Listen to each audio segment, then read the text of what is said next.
In the mid-1970s, Hungarian professor Erno Rubik built the Rubik's Cube as a teaching tool for his students to understand 3D objects, but it quickly became much more than that. Come with me and learn how the Rubik's Cube became one of the best-selling toys in history. Part 1. The Rise of the Rubik's Cube. When Erno Rubik first made the puzzle, he quickly found that it's not as easy as it seems, taking him 1 month to devise a solution. Rubik applied for a patent for what he called the Magic Cube, which was granted 1 year later. The first batches of the Magic Cube were released in shops in Hungary shortly after that. The cube was held together by interlocking plastic pieces to prevent it from being taken apart.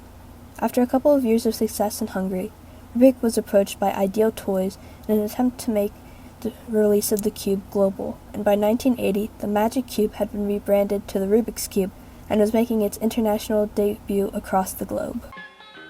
Rubik's Cube. Over 3 billion combinations, but just one solution from Ideal. Ideal Toy Company started to release ads everywhere for the cube, and by the end of 1980, Erno had won the German Game of the Year award and many like it in the UK, France, and United States. By 1981, the Rubik's Cube had become a craze, and it was estimated from the time of 1980 to 1983, over 200 million cubes had been sold worldwide.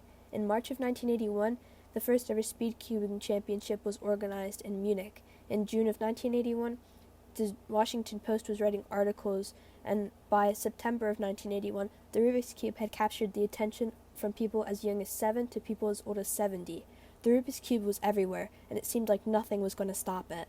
Since most people could only solve 1 or 2 sides, multiple books were published, like James G. Norris's The Simple Solution to the Rubik's Cube, which sold over 6 million copies. In June of 1982, the first Rubik's Cube World Championship was held in Budapest, Hungary. There, Min Tai would win the competition with a time of 22.95 seconds. Part 2. The Fall of the Rubik's Cube. In October 1982, the New York Times reported that sales had fallen and that the craze had died, and by 1983 it was clear that the sales had plummeted.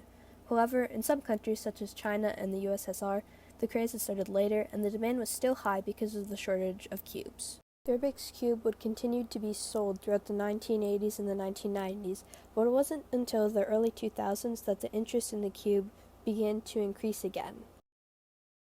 Part 3. The Rise. Again. In the United States, between 2001 and 2003, the sales of the cube had nearly doubled.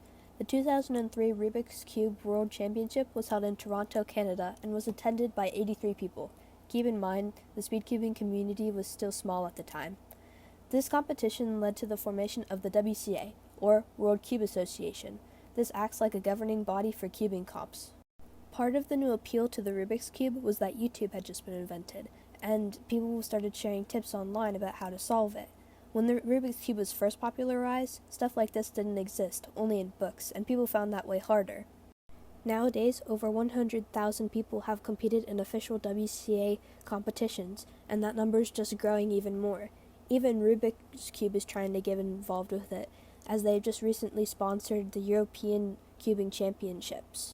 Since the patent of the Rubik's Cube expired in 2000, other brands have started making speed cubes that have been favored by speed cubers. Some notable brands are GAN and Moyu. And shops have started selling these, such as Speed Cube Shop and The Cubicle. Every day, more and more people learn how to solve the Rubik's Cube, and Speedcube is on the rise. The cubing community has grown to an enormous amount, and so has the popularity of the Rubik's Cube. And that, my friends, is the rise and fall and rise again of the Rubik's Cube. If you enjoyed this video, make sure to comment, like, and subscribe, and I'll see you in the next one.